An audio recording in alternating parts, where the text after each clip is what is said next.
আমরা যারা ১৯৯০ সাল থেকে ২০০৫ সালের মধ্যে জন্মেছি, আমরা বিশেষ কিছু ছিলাম না, তবে আমরা ভাগ্যবান ছিলাম। যখন আমরা ছোট ছিলাম, হাতগুলো জামার ভিতর ঢুকিয়ে রেখে বলতাম, আমার হাত নেই। একটা কলম ছিল যার ৪ রকমের কালি ছিল, আর তার ৪টা বোতাম একসাথে টেপার চেষ্টা করতাম। আর এই কলমটা যার কাছে থাকতো, তার ভাবসাবি থাকতো অন্যরকম। আমাদের সময় ১ হাত সমান কলম পাওয়া গেলেও আমরা আবার কলম কেটে কেটে অনেক ছোট কলম আবিষ্কার করতাম। দরজার পেছনে লুকিয়ে থাকতাম, কেউ এলে চমকে দিব বলে। সে আসতে দেরি করছে বলে অধৈর্য হয়ে বেরিয়ে আসতাম। রাতে হাঁটার সময় ভাবতাম আমি যেখানে যাচ্ছি, চারটাও আমার সাথে যাচ্ছে। কারেন্টের সুইচের ২ দিকে আঙুল চেপে সুইচটাকে অন অফের মাঝামাঝি অবস্থানে আনার চেষ্টা করতাম।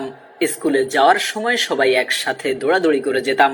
ক্লাসে কলম কলম খেলা, খাতায় ক্রিকেট খেলা, চোর ডাকাত, বাবু পুলিশ, অবু ১০-২০ খেলতাম। অনেক সময় স্কুল ফাঁকি দিয়ে কয়েকজন বন্ধু মিলে ঘুরতে যেতাম, আড্ডা দিতাম, আরো কত কি। ১ টাকার রঙিন বা নারিকেলি আইসক্রিম, হাওয়াই মিঠাই খেতে না পারলে মনটাই খারাপ হয়ে যেত। হঠাৎ আকাশ দিয়ে হেলিকপ্টার গেলে সবাই রুম থেকে বের হয়ে আকাশের দিকে তাকিয়ে থাকতাম। স্কুল ছুটি হলে দৌড়ে বাসায় আসতাম, মিনার কার্টুন দেখব, সিসিমপুর দেখব।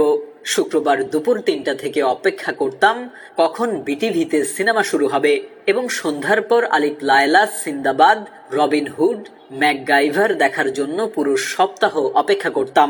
ফলের গুটি খেয়ে ফেললে দুশ্চিন্তা করতাম পেটের ভেতর গাছ হবে কিনা। মাথায় মাথায় ধাক্কা লাগলে শিং গজানোর ভয়ে আবার নিজের ইচ্ছায় ধাক্কা দিতাম। কেউ বসে থাকলে তার মাথার উপর দিয়ে ঝাঁপ দিতাম, যাতে সে আর লম্বা হতে না পারে।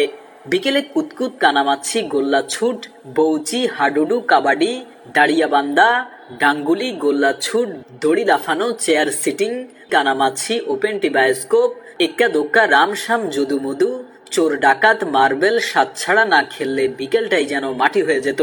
কেউ একবার কোনো কিছু খেতে দিলে আরো একবার চেয়ে বসতাম, আর না দিলে বলতাম পানিতে পড়ে যাবি। বাঁশের কঞ্চি দিয়ে তীর ধনুক বানাতাম পাখি শিকার করার জন্য। বৈশাখী ঝড়ে বাগানে আম কুড়াতে যেতাম, আর বিজলি চমকালেই দৌড়ে বাসায় ফিরে আসতাম। গাছে ঢিল ছুঁড়ে বড়ই পারতাম, দল বেঁধে পুকুরে, খালে, বিলে, ঝিলে ঝাঁপ দিতাম। কেউ চাল, কেউ ডাল, কেউ আলু, কেউ বা মশলাপাতি দিয়ে জোলা ভাতি রান্না করতাম এবং সেগুলো মজা করে খেতাম। ভোরবেলায় দল বেঁধে শাপলা তুলতাম, নারিকেলের ডগা কেটে ব্যাট বানাতাম এবং সেই ব্যাট দিয়ে ক্রিকেট খেলতাম। ফাইনাল পরীক্ষা শেষ হলে তো সকালে পড়া নেই, এত মজা লাগতো যা বলার বাইরে। নানু বাড়ি, দাদু বাড়ি যাওয়ার এটাই তো ছিল সময়। ব্যাডমিন্টন, ক্যারাম, লুডো না খেললে কি হয়। ডিসেম্বর মাস, শীতকালটা আমাদের ছোটবেলায় এমনই কালারফুল ছিল। তবে ডিসেম্বরের ৩১ তারিখ যতই এগিয়ে আসতো, মনের মধ্যে ভয় ততই বাড়ত। ওই দিন যে ফাইনালের রেজাল্ট দিবে তাই আর কি। এমন হাজারো স্মৃতি জড়িয়ে আছে আমাদের ছোটবেলার সাথে। জানি সে সময় আর ফিরে আসবে না, কিন্তু তারপরও আক্ষেপ, যদি আরো একবার ফিরে যেতে পারতাম আমাদের ছোটবেলায়।